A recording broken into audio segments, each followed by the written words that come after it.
What is going on, guys? Welcome to Greggles TV Daily, your source for daily tech news. Make sure you subscribe so you know what's going on in the world of tech. How is everyone doing? I hope you're having a fantastic day. We've got 3 stories, 3 questions. Let's go. Our first story has to do with the iPhone 15 Pro and Pro Max. As you may or may not know, the 15 Pro and Pro Max are supposed to not have traditional buttons. They're supposed to go to a kind of capacitive button that does everything for you, so you don't have these physical buttons on the sides of the phone. Well, looks like things are changing. So the information that's coming out is saying that that will not come true and they will have traditional buttons.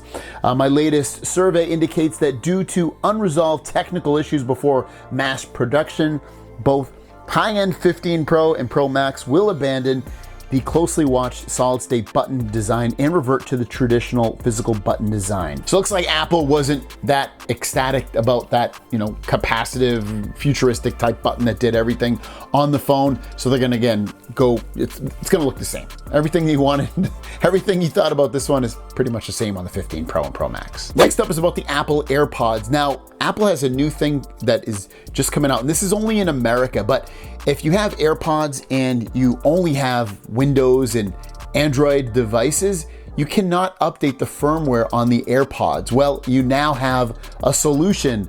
That's right, here in the good old US of A, you can bring your AirPods into the Apple Store. All you gotta do is set up an appointment and they will update your firmware or your firmware on your AirPod Pro 2nd and 1st generations, your regular AirPods 2nd and 3rd generation, AirPods Max, and AirPods 1st generation. This is great news. I love this. Usually the only way they update is with a mobile Apple iPhone, iPad device, and they update in the background, but bring them to the Apple Store, set up an appointment, and they will update the firmware for you for any bug fixes and added features. Next up is about the storage and RAM amounts you can expect on the Galaxy Tab S9 Ultra. I have the S8 Ultra, and I have the 16 gigs of RAM, 512 gigabytes of storage. But what are we gonna get on the S9 Ultra? Well, here it is, coming from Greggles, saying that the S9 Ultra storage and RAM amounts will be 8, 12, and 16 gigs of RAM. They'll be LPDDR5X, and you can get it in storage amounts of 128, 256, or 512. If you want the best of the best, you got to get the 16 gig 512. That's what I have. That's what I will continue to get. And you can see that if you only get the 8 gig and 128 gigabytes of storage, you're only going to get UFS 3.1, meaning that the storage read-write speeds will be a little less than what they are in the UFS 4.0. Your question of the day is, do you want a phone like the iPhone that will eventually just have like a little capacitive button? It won't have all these volume buttons, and that one capacitive type button, magic button, whatever you want to call it, will control the whole phone in terms of volume and power? But let me know what your thoughts are in the comments down below. I'd be for it as long as it's very intuitive and easy to use and doesn't get in the way. I'm fine with it. Let me know your thoughts in the comments down below. Without further ado, let's jump into our Q&A. Matthew Gill is saying, how much do you think Samsung's TR Fold will cost? I guess you're talking triple fold. I would guess it's going to be $2,000. I think they're trying to get the dual fold, like I don't have my fold on me because it's still broken.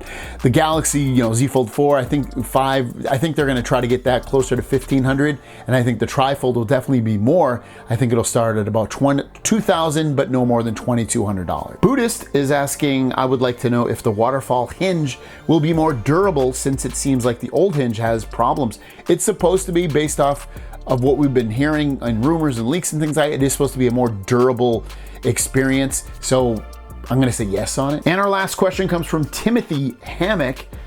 If I get the Fold 5 for my birthday in August, is it necessary to have insurance on it? And what type of insurance would you recommend? Well, definitely get insurance.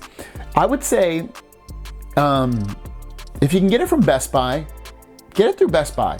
They have their total protection plan, which is $200 per year, but everything you buy through Best Buy is covered under a 2-year warranty, and that includes phones and tablets and computers, and really any technical gadget you buy from Best Buy is under that plan, hard drives, everything.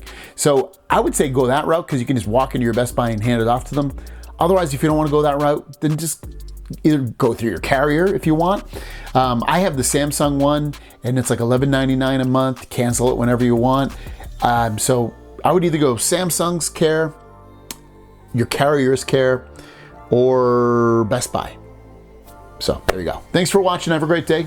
If you have a question, leave it in the comments down below. #question, and we'll see you down the road.